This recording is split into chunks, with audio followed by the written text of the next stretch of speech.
وہ سوال فرما لے، اس کی بات طے ہو جائے گا۔ یہ آپ کو میں نے ایک مختصر اشارہ دے دیا کہ سرکار کا میلاد خود سرکار نے پڑھا، سرکار نے اپنا میلاد شریف خود، تفسیر ہوتی تو میں آپ کو 20 حدیثیں سناتا، وقت ہوتا تھا۔ چاول ایک لے لیا جائے نا دیگ سے تو ذائقے کا پتہ چل جاتا ہے، تو اللہ اور اس کے رسول کا ایک فرمان بھی مل جائے تو عمل کے لیے کافی ہے، عمل کے لیے کافی ہے۔ اعتراض یہ کیا جاتا ہے کہ جب سرکار کا میلاد ہوا تو مکے والوں نے میلاد کیوں نہیں منایا؟ جب سرکار کا میلاد ہوا تو مکے والوں نے سرکار کا میلاد، یہ اعتراض آپ کے پاس، اگر آپ کسی کے ساتھ اسلامی گفتگو کریں تو آپ پر بھی یہ اعتراض ہوا ہوگا۔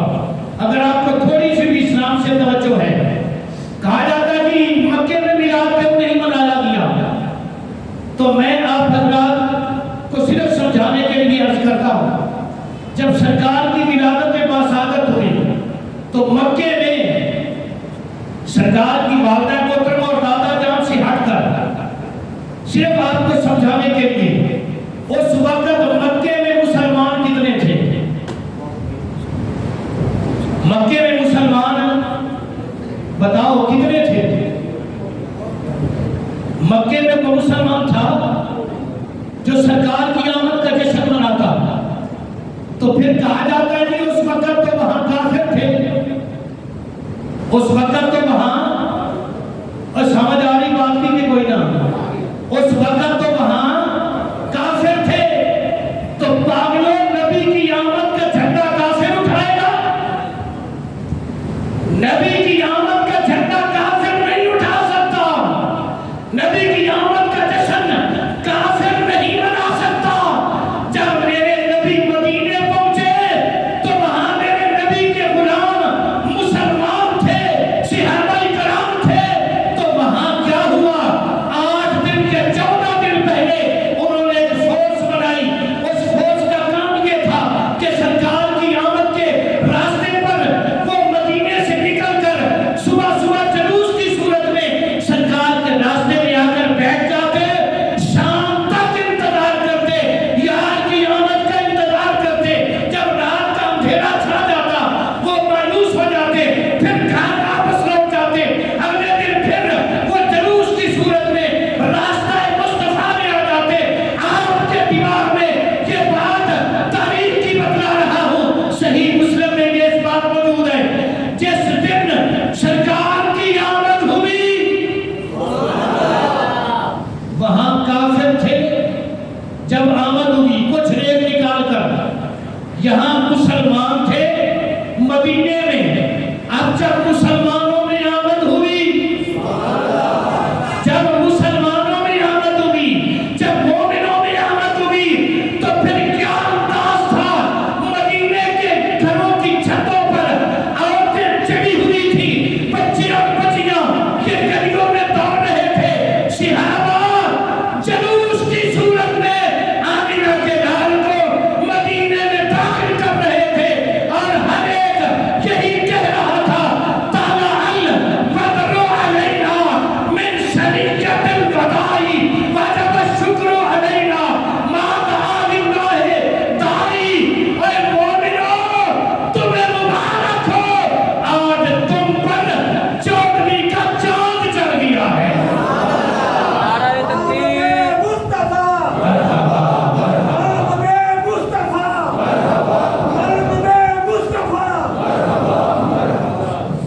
اور دوسرا وہ کیا کہہ رہے تھے؟ ینادون یا محمد یا رسول اللہ، کیا کہہ رہے تھے؟ ینادون یا محمد یا، گج بج کے کہہ دو یا محمد یا۔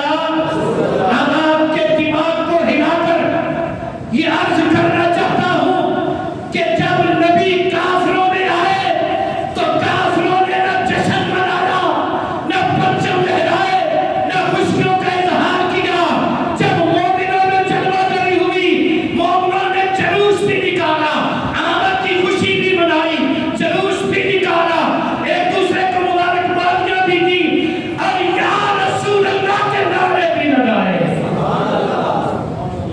رسول اللہ کے نعرے بھی گج بج کے آپ ان حضرات کی آنکھ میں آنکھ ڈال کر یہ بتاؤ کہ جب سرکار آئے کافروں میں تمہیں وہ آمد تو یاد رہی کہ انہوں نے آمد کا جشن نہیں منایا، وہ تمہیں مبارک ہو، اور مدینے کے عاشقوں نے جو نبی پاک کی آمد پر خوشی کا اظہار کیا، وہ اللہ ہم سنیوں کو مبارک کرے۔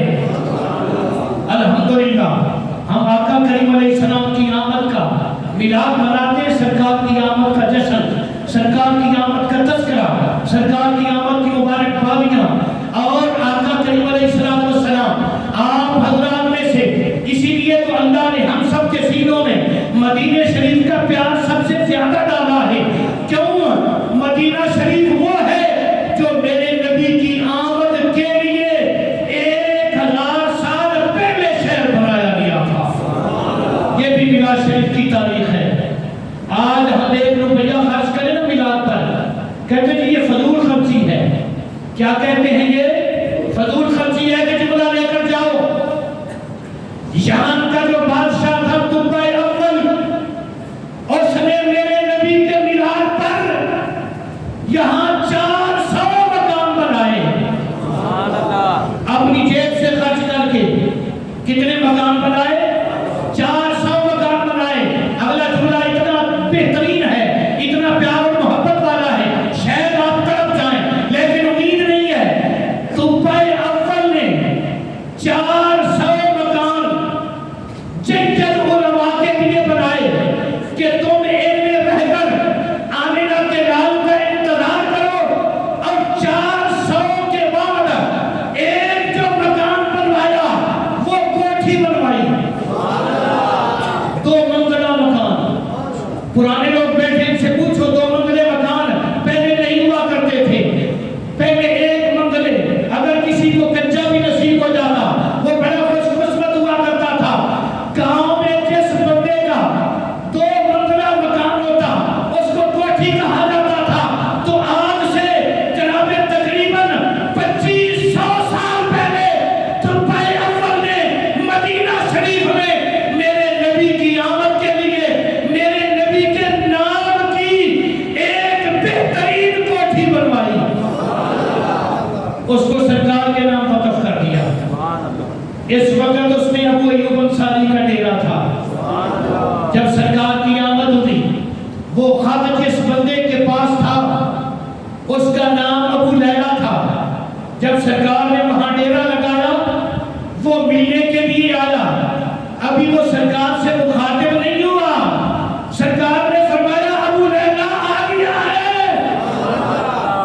وہ حیران ہو گیا، میں پہلی مرتبہ ملا ہوں، دیکھا نہیں، سنا نہیں، میرا نام کیسے بتا رہے ہیں؟ جب وہ حیران ہوا تو سرکار نے پتہ کیا فرمایا؟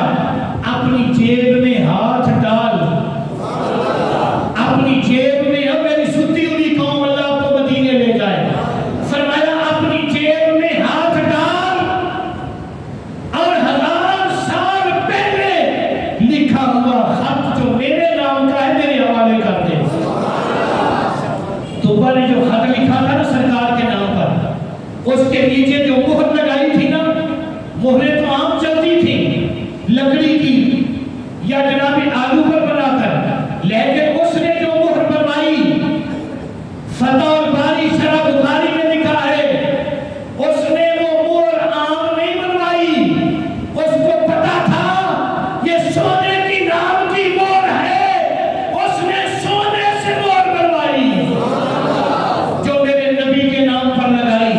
آج لوگ کہتے ہیں کہ جھنڈی لگا لو تو پریشانی ہو جاتی ہے، اس نے میرے نبی کے نام پر 400 مکان بنائے میرے نبی کے میلاد پر، اور پھر سونے کی مہر لگا کر سرکار کے نام خط لکھا۔ اور اس نے کیا کیا؟ وہ جو 400 علماء تھے وہ اتنے متقی پرہیزگار تھے، ان میں سے کسی نے شادی نہیں کی تھی۔ اب بادشاہ کہنے لگا چونکہ تم نے میرے نبی کی آمد کے راستے پر ڈیرے لگا دیے ہیں، اب میں چاہتا ہوں ہو سکتا ہے تمہاری زندگی میں وہ نبی پاک نہ آئے، میں تمہاری شادیاں کر دیتا ہوں تاکہ تمہاری اگلی نسل، اس سے اگلی نسل، اس سے اگلی نسل، اس سے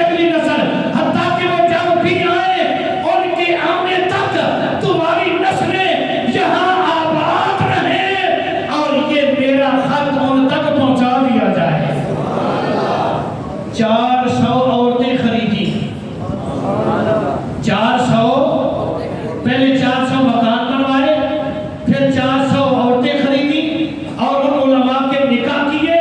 تم کہتے ہو 1 روپیہ میلاد پر خرچ کر دیا جائے تو وہ فضول خرچی ہوتی ہے۔